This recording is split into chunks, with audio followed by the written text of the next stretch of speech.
kelompok 6 mendapat materi tentang surat, memo, dan lain-lain. Perkenalkan, nama saya Febiana Kula. Perkenalkan, nama saya Selena Naleulan. Perkenalkan, nama saya Catherine Sardewi Lucy.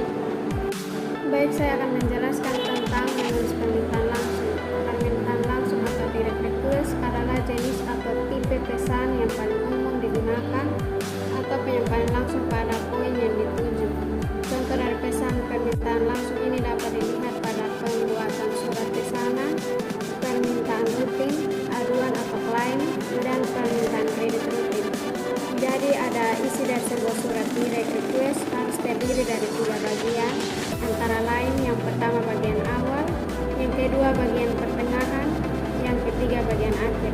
Saya akan menjelaskan tentang bagian awal. Bagian ini merupakan bagian pendahuluan atau pembukaan yang berisi tentang alasan kita dalam mengajukan atau meminta sesuatu. Kalimat yang digunakan hendaknya haruslah jelas, singkat, dan tidak bertele-tele. Tujuannya adalah agar pihak atau orang yang membaca permintaan kita menjadi lebih paham akan maksud yang terkandung dalam surat permintaan tersebut. Yang kedua, bagian pertengahan. Bagian ini merupakan penjelasan rinci dari apa yang kita tuliskan. Pada bagian pendahuluan berisi hal-hal yang bersifat rincian dari maksud permintaan. Teknik penyusun kalimat dan kata-kata dapat menggunakan serangkaian pertanyaan, terutama jika permintaan menyangkut perlengkapan yang sangat kompleks, dapat berisi tentang pertanyaan mengenai teknis, dimensi, serta kegunaan sesuatu yang kita minta. Jika permintaan lebih dari satu jenis, sebaiknya kita membuat daftar dan memberi nomor secara berurutan. Yang ketiga, bagian akhir.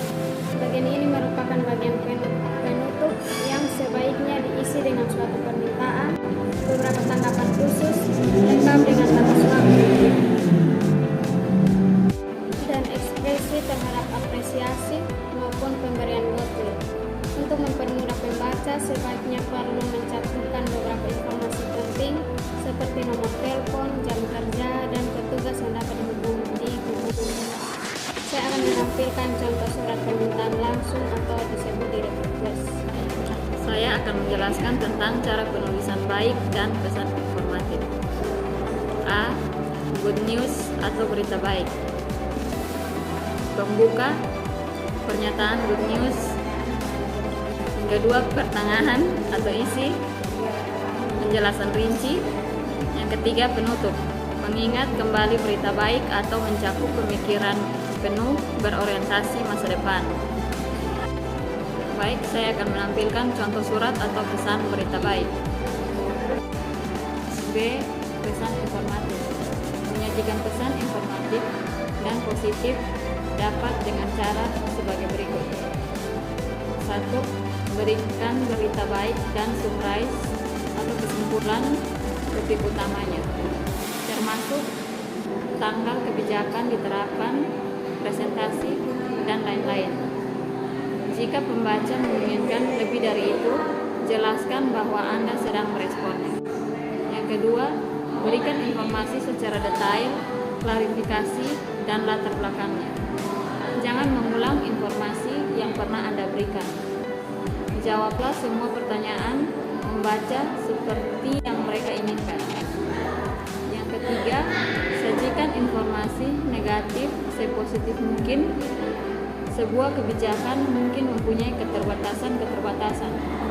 Informasi yang menjadi tidak lengkap, pembaca mungkin mempunyai syarat-syarat tertentu, mendapatkan kepuasan, diskon atau keuntungan. Yang keempat, terangkan manfaat kebijakan atau prosedur untuk pembaca, tidak hanya untuk perusahaan. Berikan informasi detail untuk membuat manfaat menjadi jelas bagi pembaca dan yakinkan di dalam surat resmi. Yang kelima, gunakan goodwill ending, positif, pribadi, dan forward looking. Dan baik, saya akan menjelaskan tentang menulis berita buruk dan pesan negatif. Yang pertama, strategi perorganisasian pesan dan menulis ada 2 bagian. Yang pertama, menciptakan audiens yang tertunai. Yang kedua, memiliki pendekatan organisasional. A. pendekatan langsung. Yang pertama ada pembukaan, yang kedua alasan, yang ketiga ada bad news, yang keempat penutup. D. Pendekatan tidak langsung.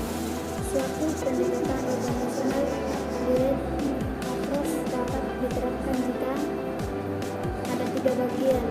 Yang pertama, menerima pesan, lebih menyukai pesan langsung, poin yang disetujui. Yang kedua, pesan tersebut mempunyai pengaruh kecil terhadap penerima pesan. Yang ketiga, akan disampaikan secara empati. Jadi baik, saya akan menampilkan contoh surat berita buruk. Jadi baik, saya akan menjelaskan tentang pesan persuasif.